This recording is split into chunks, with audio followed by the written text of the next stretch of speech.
జీ5 app download చేసుకుని పూర్తి ఎపిసోడ్లని ఉచితంగా చూడండి. పెళ్ళెక్కడ జరుగుతుందో తెలీదు. ఇలా ఆపుతావు వైషు? తారక్తో నా పెళ్లి ఎలా జరిపిస్తావు?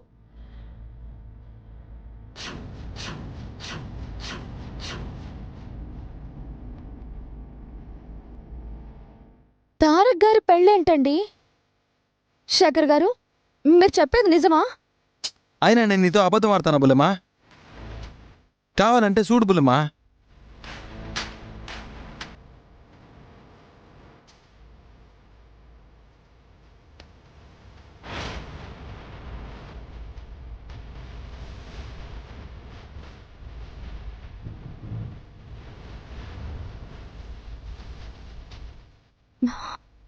భయపడకు మిథున, అడ్రస్ తెలిసిపోయింది.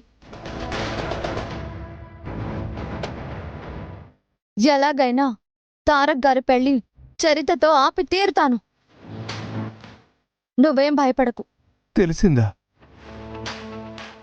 ఎలా తెలిసిందమ్మా? నాన్న, నీకు వివరాలు నేను తర్వాత చెప్తాను.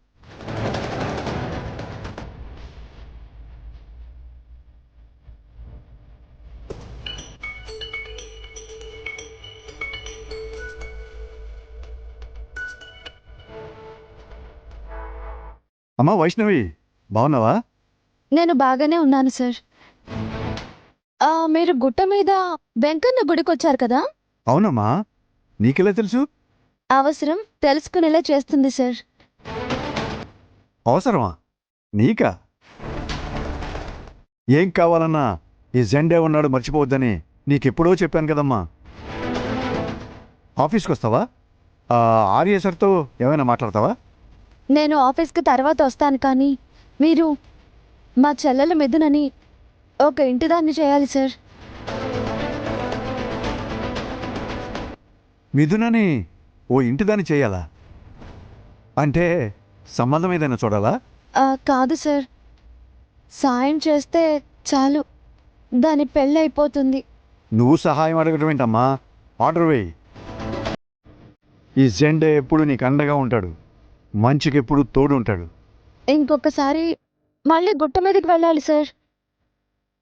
అక్కడ రేఖాదేవి వాళ్ళ అబ్బాయి తారక్కి మినిస్టర్ కూతురుతో పెళ్లి ఏర్పాట్లు చేస్తున్నారు. ఆ తారక్ ఎవరో కాదు, మా మిథునను ప్రాణంగా ప్రేమించిన అబ్బాయి. అలాగా? మరి వేరే అమ్మాయిని ఎందుకు పెళ్లి చేసుకుంటున్నాడు? అదంతా చాలా పెద్ద స్టోరీ సార్. నేను మిమ్మల్ని కలిసి అంతా వివరంగా చెప్తాను. ప్లీజ్ సార్, ముందు మీరు ఎలా అయినా సరే ఆ పెళ్ళి ఆపాలి సార్. తారక్ గారితోనే మిథున పెళ్లి జరిపించాలి. పెళ్ళి ఆపాలా? ఎలాగమ్మా?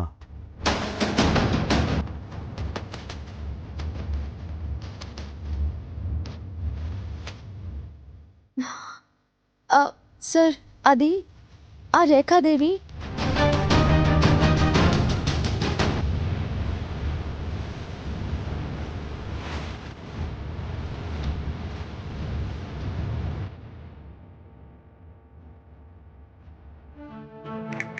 జరిగింది అది సార్. ఆ రేఖాదేవి ఇప్పుడు మినిస్టర్ కూతురుతో తారక్ పెళ్లి చేస్తోంది.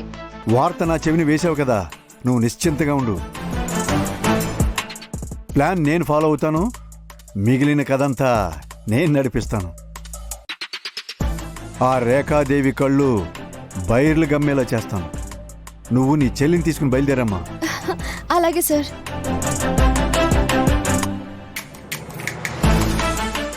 జీ5 యాప్ డౌన్లోడ్ చేసి అన్ని ఎపిసోడ్స్ పూర్తి ఉచితంగా చూడండి.